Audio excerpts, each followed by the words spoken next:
안녕하세요, 김 원장입니다. 오늘은 임플란트가 있는 환자에서의 돌출입 수술과 돌출입 수술 후 교정 치료에 대해서 알아보도록 하겠습니다. 최근에 인구 고령화 때문인지 모르겠지만 나이 든 환자분들의 돌출입 케이스가 늘고 있어서 이와 같이 치아가 소실되거나 아니면 임플란트가 되어 있는 환자분들이 돌출입 상담을 받으러 오시는 경우가 꽤 있습니다. 치아가 모두 있는 경우에 비해 치아가 소실되거나 또는 임플란트로 대치되어 있는 경우에는 어떤 치아 공간을 이용해서 수술을 할지도 중요하지만 임플란트가 식립되어 있는 경우 이 임플란트의 위치에 따라서 나중에 교정이나 또는 보철 치료를 할 경우에 치아가 이동할 수 있는 여지에도 차이가 있기 때문에 이런 점을 미리 잘 고려해서 수술 계획을 세워야겠습니다. 이 환자분은 오른쪽 밑에 3개의 임플란트가 되어 있고 왼쪽 밑에도 1개가 되어 있는 것을 알 수 있습니다. 그리고 치아는 위에 4번 치아가 충치 치료가 되어 있고 밑에도 오른쪽 5번째 치아가 신경 치료가 되어 있고 왼쪽은 5번 치아가 신경 치료가 되어 있었기 때문에 이 경우에 마찬가지로 신경 치료가 되어 있는 치아를 발치를 하고 건강한 치아를 최대한 남기는 쪽으로 수술을 계획하였습니다. 치아 모드를 보시면 임플란트가 식립이 되어 있는데 오른쪽 왼쪽 CT 뷰이고요. 뼈 모드로 보시게 되면 광대뼈가 이렇게 굉장히 깊은 함몰이 있고 또 사각턱도 뼈 절제가 과도하게 되어서 각도가 너무 가파르게 되어 있는 것을 아실 수가 있습니다. 왼쪽을 보시면 광대 아예 구멍이 나 있죠. 사각턱은 이렇게 울퉁불퉁한 거는 뼈가 자라날 수 있기 때문에 약간의 울퉁불퉁함은 큰 문제가 있는 것은 아닙니다. 이 환자분을 그래서 수술을 하였고요. 수술 직후에 파노라마를 보시면 위쪽 상악은 모두 4번 치아를 발치를 하고 수술을 하였고요. 하악은 아까 그 신경치료가 되어 있었던 오른쪽 4번째, 왼쪽 5번째 치아를 발치를 하고 수술을 하였습니다. 하악 양쪽에 모두 이렇게 임플란트가 되어 있는 것을 아실 수가 있고요. 수술 후에 치아 뷰 시트를 보시면 이렇게 임플란트 앞쪽으로 절골이 잘 되어 있는 것을 알 수 있고 왼쪽에는 5번째, 얼마 전에도 했었죠. 하악 5번 치아를 발치를 하고 수술을 하였습니다. 이 환자분의 경우는 신경이 더 뒤쪽에서 나오기 때문에 특별히 각도를 꺾거나 하는 그런 노력 없이도 쉽게 5번 치아를 이용한 돌출입 수술이 가능하였고요. 그리고 이분이 수술을 마치고 1년 뒤에 교정이 다 마무리 되셔서 오셨습니다. 그래서 교정 마무리 후에 파노라마 뷰를 보시면 상악에서 3번, 5번 사이의 공간이 모두 잘 메워지고 하악에서 오른쪽 3번, 5번, 왼쪽 4번, 6번 사이의 공간이 모두 다 메워진 것을 알 수 있습니다. 아까 말씀드렸듯이 이 임플란트는 이동을 할 수 없기 때문에 상악에 비해서 하악의 경우 교정으로 치아가 조금 더 뒤로 이동할 수밖에 없습니다. 그래서 계획을 세울 때 이런 점을 감안해서 계획을 세워야 되고요. 과연 그러면 치아 사이의 공간이 어떻게 바뀌는가를 비교를 해보면 요 상악의 수술 후 그리고 교정 완료 후의 단면이고요. 한 약 3, 4mm 정도 공간이 남아 있었던 갭이 거의 다 잘 메워지고 유지장치가 있는 것이 보이고 있고요.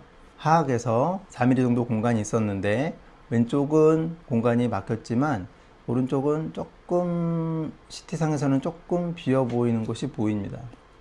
수술 직후에 상악과 하악의 절치의 간격을 보시면 약 2mm 내외였던 것이 약간 더 증가한 것을 알 수 있습니다. 이 얘기는 바꿔 얘기하면 상악의 경우에는 전치부가 뒤로 이동하는 것뿐만이 아니라 구치부, 어금니 부분도 약간 앞으로 이동을 하였지만 하악의 경우에는 구치부, 어금니 쪽에는 임플란트가 되어 있어서 앞으로 이동을 할 수 없기 때문에 전치부 앞쪽 치아만 뒤로 이동을 하기 때문에 수술 직후에 비해서 교정이 완료된 후에는 아래쪽 치아가 좀 더 많이 이동을 했기 때문에 오버젯이 조금 더 증가한 것을 확인할 수 있습니다.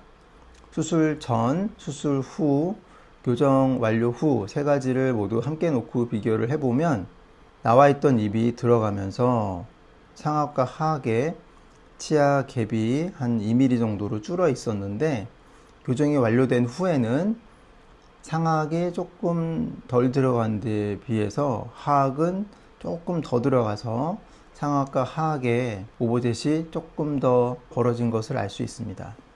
그래서 이렇게 임플란트가 있는 경우에는 수술 후에 치아 이동이 제한적이기 때문에 수술 전에 교정 치료를 할 것인지 아니면 보철 치료를 할 것인지 미리 정하고 거기에 맞춰서 수술 계획을 세워야 합니다.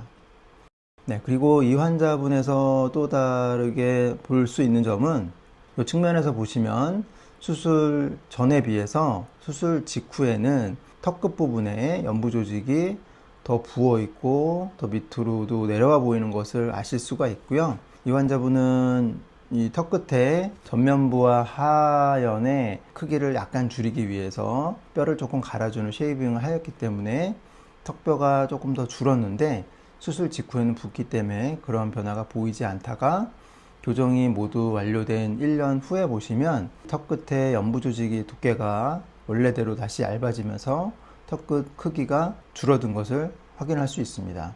그리고 이 환자분이 임플란트가 있는 것으로 유추를 하시겠지만 나이가 50대 중반이셨는데요. 나이가 들면 입술의 탄력이 떨어지고 볼륨이 줄면서 입술 피부 부분이 길어지고 빨간 입술이 얇아지게 됩니다. 그렇기 때문에 돌출입 수술과 같이 입을 넣는 수술을 했을 때 입이 너무 납작해지거나 또는 인중이 길어 보일 수 있는 그런 문제가 생길 가능성이 높아지는데요. 이 환자분도 나이가 있으셨기 때문에 그런 걱정을 조금 했었는데, 다행히 수술 전 그리고 수술 후, 그 다음에 교정 후에 측면 안모를 보시면 수술 전에 약간 인중이 긴 편이셨습니다. 그리고 입이 들어가면서 윗입술이 약간 납작해지는 그런 변화가 생겼고요. 하지만 다행히도 인중의 길이가 오히려 약간 줄어드는 변화를 보이셔서 그런 우려에도 불구하고 좋은 결과를 보여주셨습니다. 네, 그래서 오늘은 최근에는 임플란트를 가지고 계신 분들도 많고 또 이렇게 고령층에서 돌출입 수술을 하는 케이스들이 점점 늘고 있는데, 이런 경우에 어떤 식으로 돌출입 수술을 하고 또 돌출입 수술 후에 교정 후에 어떤 변화가 생기는지에 대해서 알아보았습니다. 다시 한번 정리를 하면, 임플란트가 있더라도 돌출입 수술을 할 수는 있지만 임플란트 자체는 교정으로 이동을 할 수 없기 때문에 우리가 수술을 계획할 때 수술 후에 치료를 교정으로 할 것인지 아니면 보철 치료로 할 것인지 미리 정해서 거기에 맞춰서 정확하게 수술 계획을 세워야 나중에 입이 너무 들어간다거나 부족하게 들어간다거나 하는 문제를 피할 수가 있습니다. 다음에도 유익하고 재밌는 내용으로 찾아뵙도록 하겠습니다. 감사합니다.